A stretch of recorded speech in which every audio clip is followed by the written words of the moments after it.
Hey guys, apparently you've got a leak of some sort in one of your supply lines. Maybe you've just got an inexpensive plastic supply line with no protection on it and you're wanting to put in something with some stainless steel braiding like this. The advantage of that is not only reduced or increased flexibility, but it's quite a bit stronger and you don't have to worry about the line swelling or freezing or breaking at some point. They're much, much safer. Now on that note, available on the market is a line like this. This particular model is called Flood Safe, and it has a valve built into it that can detect if this were to burst or even if your faucet were to have some sort of problem, and it essentially turns off the water supply. Now, you go on vacation, you come back, and your kitchen faucet doesn't work, and you're like, why is the water off? All the water's on. Well, if you've used flood safes, it's possible that maybe the line burst somewhere, had some sort of problem while you were gone, and rather than flood your house, the flood safe just turned it off. Now, all you have to do is turn off the water to the house, disconnect this, reconnect it, turn the water back on to resubmit it to pressure, and it'll work just fine. These are great, and they're only $1 or $2 more than a standard line. But we're using standard lines for the demonstration, and that is as simple as detaching them from the valves and detaching them from the faucet and putting in the new ones. Now, detaching them from the valves is extremely straightforward. All you need is an adjustable wrench that will fit the size of the nut, like so. And then just loosen it up.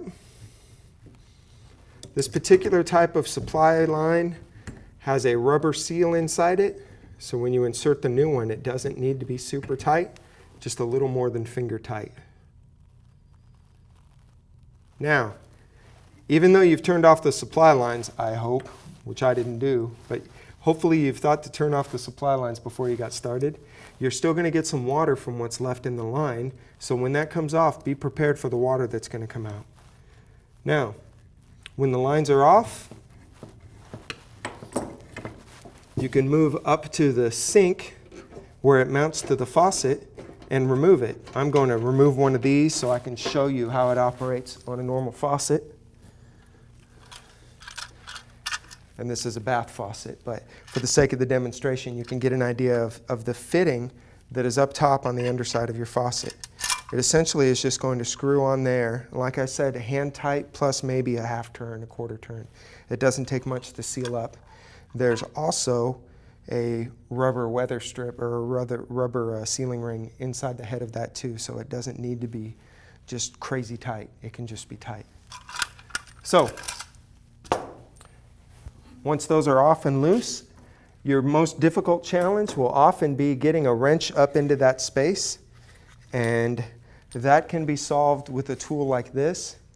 I'm using this a lot during the plumbing. If you've watched some of the other videos, you're probably seeing me go to this tool.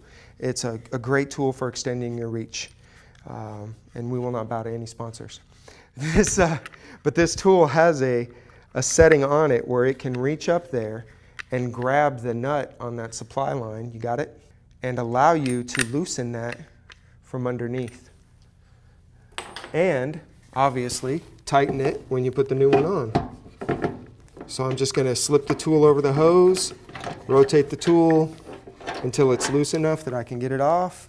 And then when I've got the new tool started, or the new supply line started by hand, I'll want to go a couple of threads to make sure that I haven't cross-threaded it.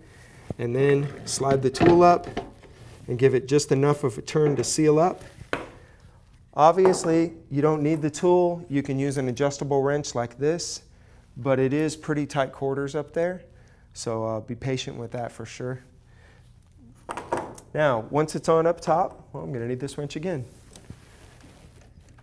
You're simply going to just screw it right onto the control valve. Make sure it's not cross-threaded. It should move smoothly. And at that point, give it a little tighten with the wrench. Turn your water back on.